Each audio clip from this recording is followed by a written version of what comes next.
All right, folks. Well, election season is in full swing when Russiagate is back in full swing. Biden administration hits Russia with sanctions over efforts to manipulate U.S. opinion ahead of the election. The Departments of Justice, State, and Treasury announced Wednesday a joint effort to target with sanctions and criminal charges what the Biden administration says are Russian government-sponsored attempts to manipulate U.S. public opinion ahead of the November election. Attorney General Merrick Garland announced charges against two employees of the Russian-backed media network RT, accused of conspiring to commit money laundering and violating the Foreign Agents Registration Act in an indictment unsealed Wednesday in the Southern District of New York. That's what they're going to try and nail Scott Ritter on. We don't know that there will be an indictment yet, but they did raid his house in suspicion of violating the Foreign Agents Registration Act. The American people are entitled to know when a foreign power is attempting to exploit our country's free exchange of ideas in order to send around its own propaganda. I just love the framing that, like, the introduction of, like, anti-establishment ideas to the discourse is somehow a cynical exploitation of the First Amendment, as opposed to an exercise of the First Amendment. At the underlying all of this is just like people cannot be trusted with ideas, so we have to stop saying things to them. While the indictment redacted the names of political parties and candidates, it was clear through the documents that the Russians sought to bolster Republican former President Donald Trump and to harm Democratic efforts, who likely would have been Joe Biden at the time. Garland accused Konstantin Kalishnikov and Elena Afasneva of implementing a nearly $10 million scheme to hire a Tennessee-based company, more on this in a moment, to publish and disseminate pro-Russian content. That company then contracted with U.S.-based beanie-wearing social media influencers to share my edits, but we will find that out in a second. Apparently, that beanie was hiding a Russian handler. Yeah, right, exactly. He's wearing a wire. That's why he's got the beanie. That explains it all. To share content on their platforms. The information was often consistent with Russia's interest in amplifying. It'd be funny, they drag him to Congress and make him take the beanie off. That's how he's forced to appear for the first time in public with no hat. And then you find a mouse in a plastic dome that actually is manipulating a robot. Sir, take your hat off and show some respect. I can't do that. We have to make sure you're not wearing a wire under there. The information was often consistent with Russia's interest in amplifying U.S. domestic divisions in order to weaken U.S. opposition to core Russian interests, particularly its ongoing war in Ukraine, the Attorney General said. Kalishnikov identified himself as RT's deputy chief of the digital media projects department, and Afanasieva has identified herself on social media as a producer at RT, dealing with overseas affairs and news, the indictment said. The company never disclosed to the influencers or their millions of followers as ties to RT and the Russian government. Instead, the defendants and the company claimed that the company was sponsored by a private investor, but that private investor was a fictitious persona, Garland said. The company published hundreds of videos that contained commentary on events and issues in the United States, such as immigration, inflation, and other topics related to domestic and foreign policy. At the White House briefing, when asked if high-level Russian officials were clued into RT's activity, National Security Council spokesman John Kirby said the U.S. believes Russian President Vladimir Putin was aware. We believe Mr. Putin is weighing in on these actions, Kirby said. The Attorney General said that the investigation remains ongoing and that the DOJ is seizing 32 internet domains that the Russian government and Russian actors have used to influence the United States election.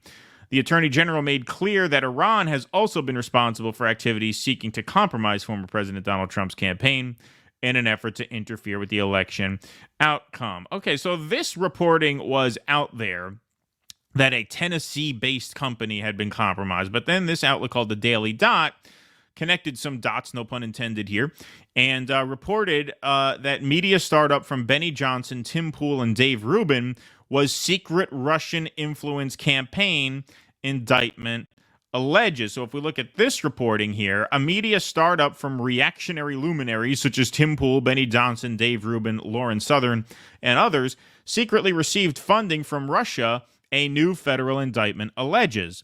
The Department of Justice charged 2 employees of RT with violations of the Foreign Agents Registration Act, saying they participated in a $10 million scheme to create and distribute content to the U.S. audiences with hidden Russian government messaging. The press release from the DOJ says that Russian state broadcaster RT orchestrated a massive scheme to influence the American public by secretly planting and financing a content creation company on U.S. soil. Although the company isn't listed in the indictment, the context clues reveal it is most likely Tenet Media. So they kind of figured this out. This was not put out in writing in plain English. On its website, U.S. Company One describes itself as a network of heterodox commentators that focus on Western and political cultural issues and identifies 6 commentators, including 1 and 2, as its talent, the indictment alleges. On YouTube, Tenet Media describes itself as a network of heterodox commentators that focus on Western political and cultural issues. Its homepage highlights 6 commentators, Rubin, Johnson, Poole, Southern, as well as Taylor Hansen and Matt Christensen. The indictment also highlights one of the founders of Tenet, Lauren Chen, claiming she worked to deceive the commentators about the funding of the group. Chen is listed as a contributor on Russia Today's site, RT, which is mentioned in the indictment. Yeah, that is interesting. I don't know if she's on your radar. No. Hey, she's one of the lesser lights of the culture war conservative commentariat. Right. All right. But I mean, she's a presence. Like, she's successful in that space. She does the whole, DEI, why not for Chinese people? Yeah, right. She does that. So in the indictment, the incorporation dates line up with Tenet Media's creation. The indictment also calls out 2 specific commentators whose followings on social media align with that of Poole and either Rubin or Johnson.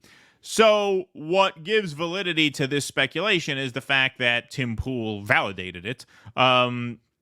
On October 23rd, 2023, Poole highlighted the launch of Tenet.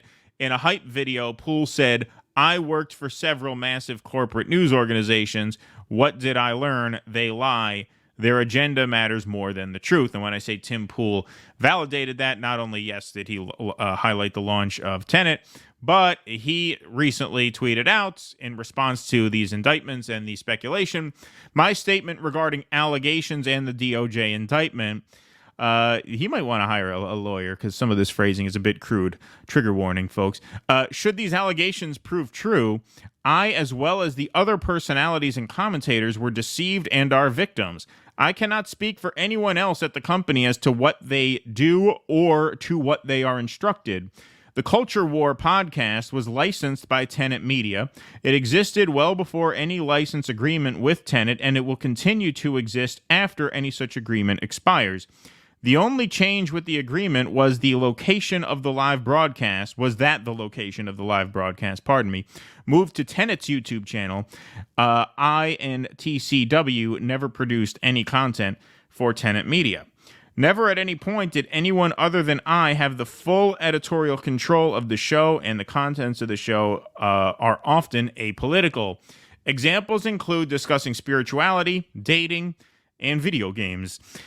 The show is man. He really needs to change the scene. That guy. I think it's the locale. I think it's West Virginia. Virginia. Move to a place. No insult to West Virginia. Move to a place that's a little sunnier. It's a little brighter. Yeah, I think that would be good for his dating life. You can't build your life around a John Denver song just because you liked it when you were 6. Yeah, I think a change of locale would really, really do him a great deal of good. Probably.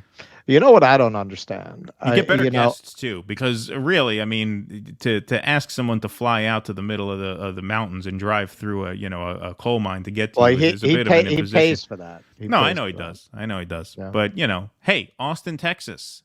That's where all the cool kids are moving now. Yeah, that'd be fun. Yep. He continues. Sorry, I just want to. I don't understand why. I get branding. I get shtick. But do you really think that hat is doing anything for your viewership? And it's got to be really fucking uncomfortable. Like that. Like, why do you want to commit to that? I would imagine his studio is probably freezing cold because he has to wear a beanie all the time. That's what I'm saying. Like, it Yeah. must be so uncomfortable. His head must be sweating all the time. Yeah. It's got to be hot. The show is produced in its entirety by our local team without input from anyone external to the company. TCW is a separate company not associated with timcast.com or other properties. It exists solely for the production of the Culture War podcast. Okay, so here comes the crude part. That being said, we still do not know what is true, as these are only allegations. Putin is a scumbag. Russia sucks donkey balls. And to the journalists who wish to jump the gun, create their own narrative, or lie about what is currently going on, you can eat my Irish ass. All right, nicely said.